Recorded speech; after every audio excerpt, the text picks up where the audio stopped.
My name is Luna. I'm a 25-year-old employee. My grandfather, who raised me, passed away 6 months ago. Today is the day when the lawyer will open my grandfather's will. That's why I was visiting my grandfather's house with my sister Susan, who was 4 years older and is my only family. Our parents passed away in an accident 20 years ago, and since then, we were raised by our grandparents. Since my grandmother passed away from an illness a few years ago, my grandfather's spirits have been declining year by year, and he became frequently ill. Out of concern, I lived in an apartment near my grandfather's house and often went back to check on him. "You're a grown woman. It's unbecoming to keep coming back home," my grandfather would say, but he would always laugh cheerfully nonetheless. Then one day, as I went to visit like I usually did, I found my grandfather lying in pain at the entrance. In a panic, I called the ambulance, but my grandfather passed away, just like that. "Hey, what are you daydreaming for? At least prepare some tea." My sister's voice brought me back to reality. "Right, the lawyer will be here soon," I responded and headed to the kitchen. Taking a quick glance, I saw my sister lazily stretching out her legs on the mat and yawning. I could still smell my sister's strong perfume even in the kitchen, a bit away, and I made a face. "She's the same as always," I murmured under my breath, placing the kettle on the stove. My sister has always been the type to only care about herself. Once she hit her teens, she started dyeing her hair as if it were natural. She hung out with the so-called delinquents and was always out and about, demanding money without working. Part-time was a given. Even when she caused trouble and our grandparents had to apologize on her behalf, she was unperturbed.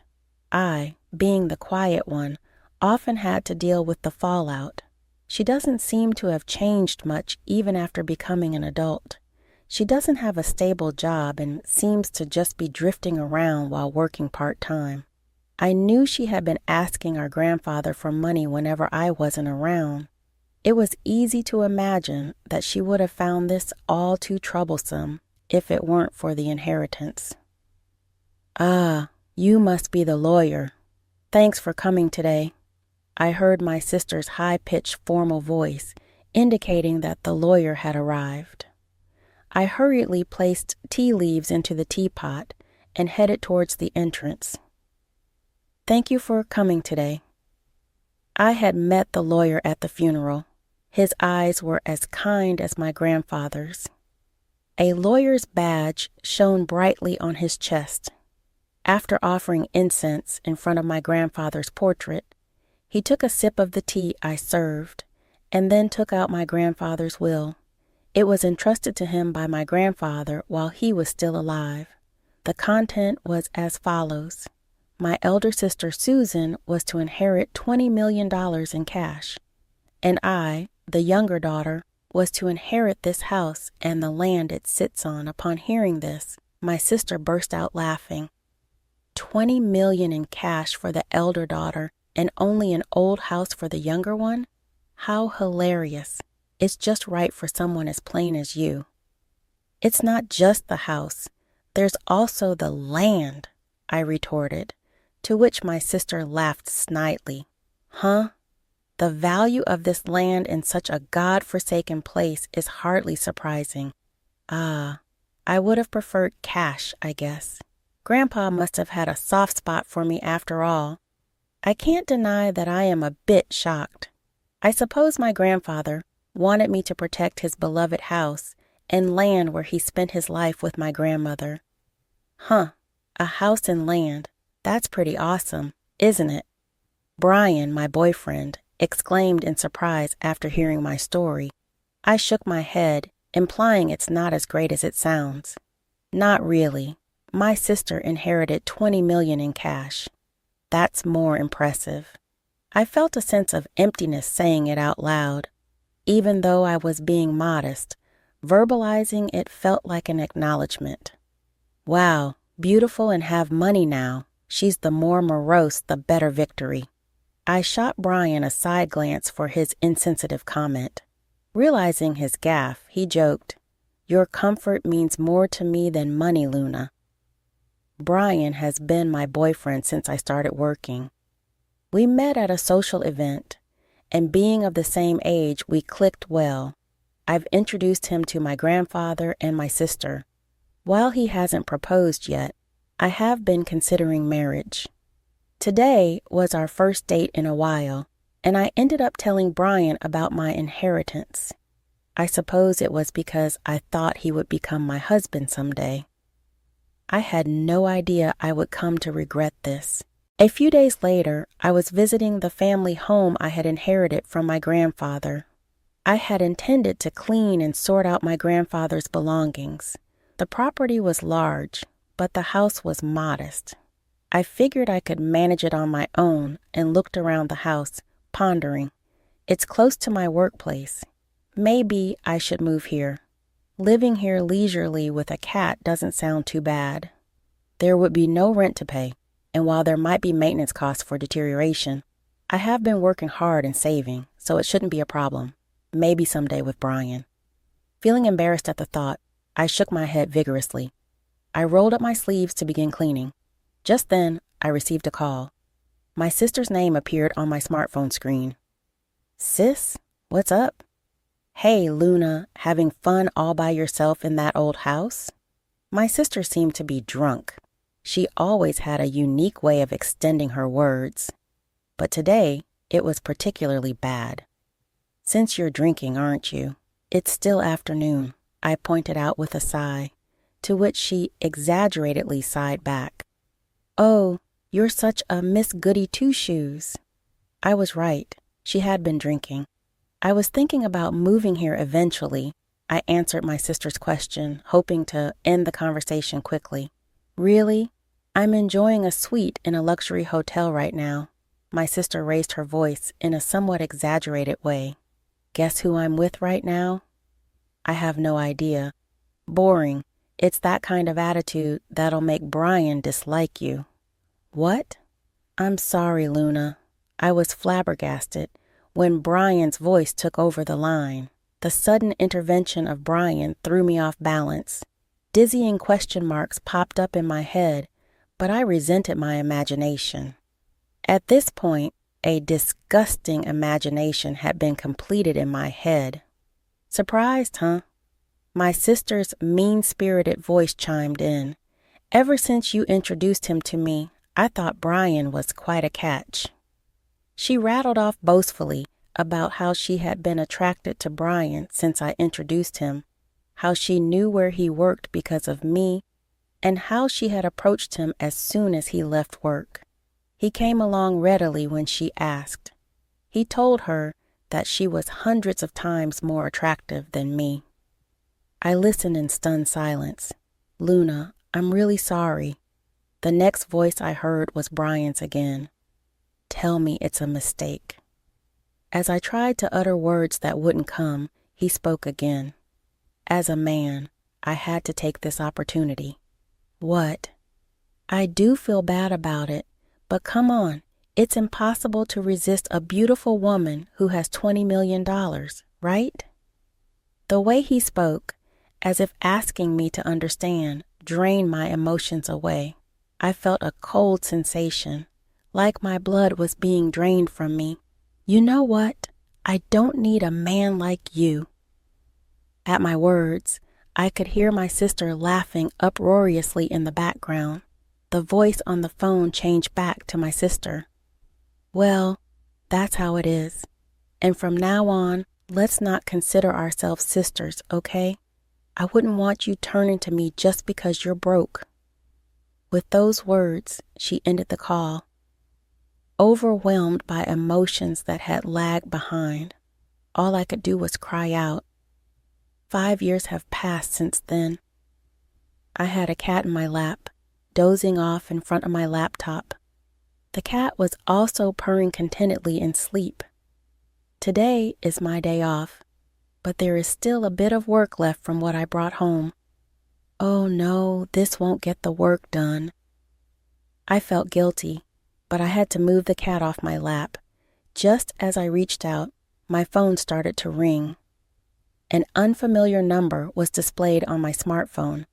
Thinking it could be work-related, I answered the call without any suspicion. "Hello, Luna, long time no see." I instantly knew who it was and froze. The distinctive way of speaking was unmistakably my sister's.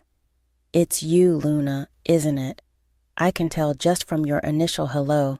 After all, I'm your big sister." 5 years had passed, which should make Susan 34. A smirk formed at the corner of my mouth at her unchanging way of talking. "You're just the same. By the way, I came home and there's a hotel standing. Did you sell the house?" "That's none of your business." "Oh, come on. It's quite a grand hotel, huh? You must have made a good chunk of change, huh?" Getting fed up, I was about to end the call when she started to chatter about her current situation. According to Susan, she had blown through the inheritance in about 2 years. Now she even had a considerable amount of debt. Even Brian, who she's still hanging around, seemed to be drowning in debt. I was speechless. Honestly, I couldn't care less. "So, lend me some money." Against Susan's yelling, I answered calmly. "I've always wondered why Grandpa distributed his estate that way. But on the day you took Brian from me and cut ties, I understood." I started talking slowly. 5 years ago, when Brian broke up with me, I was crushed. After crying my heart out, I sat dazed in my room, staring into space. "I'm such a fool," as I murmured. Large tears began to spill again. My gaze fell on a painting I had made as a child and had gifted to my grandfather. He had framed it and kept it hanging lovingly. Rising unsteadily, I picked up the painting. "Grandpa." When the feelings of nostalgia and loneliness welled up and tears started to come, I felt something drop from the back of the frame. Picking it up, I saw it was a fresh sheet of notepaper addressed to me. I remembered how, when I was little, I used to stick notes on the back of this frame and exchange secret messages with my grandfather. It was like a family journal, really. Knowing that I was to inherit the house, he probably figured I'd find this note. I'm glad I noticed. I shuddered at the thought that I might have left it unnoticed. To Luna. The date on the letter was just before my grandfather passed. "I knew you'd definitely notice this letter. Right now, you're probably wondering why I distributed my estate in such a manner. Cash to your sister and an old house and land for you. It may seem like I favored Susan, but that's not the case. Despite any claims of favoritism, I wanted to leave most of my estate to you, who cared for me till the end. I finally understood what had been bothering me. No matter what Grandpa thought more of me, huh? I'm sure I was deeply hurt by Susan's words at that time, despite having loved my grandfather more. A kind of jealousy. I continued to read the letter. But Susan would not be satisfied with a regular division. This child, even as her grandfather, I must admit, she's terribly greedy. Exactly, Grandpa. She even took my boyfriend from me. That's what I want to tell him in my heart. That's why I arranged it this way. If at first glance Susan appears to have received the better deal, she won't pay attention to your share. According to Grandpa's letter, the value of this land in our area is continuously increasing due to ongoing urban development. As of the time I'm writing this, it's not worth Susan's $20 million yet, but the value of this land will surely increase in the future. When I read this far, my eyes widen in surprise. You can live here if you're attached to it, or you can sell it when its value rises enough to make a good profit. All I want is for you to be happy. When I finished conveying the content of the letter, Susan clicked her tongue and said, "Hag." I lived in that house for a while, but when my marriage was settled, I decided to sell the house just like Grandfather's letter said. The land value had risen enough anyway. "I'm never lending you money." Susan seemed frustrated, but as if she had a good idea, she said, Right. If you want, I can give Brian back to you, so help your sister. It's a good deal, right? At this moment, I heard something snap inside of me. Enough is enough. You've been taken care of by Grandpa, and yet you haven't shown a hint of gratitude. I despise you for that, and you're not my sister anymore. Besides, I'm already married. I don't need Brian, and I don't even want to see his face. Stay out of my life for good.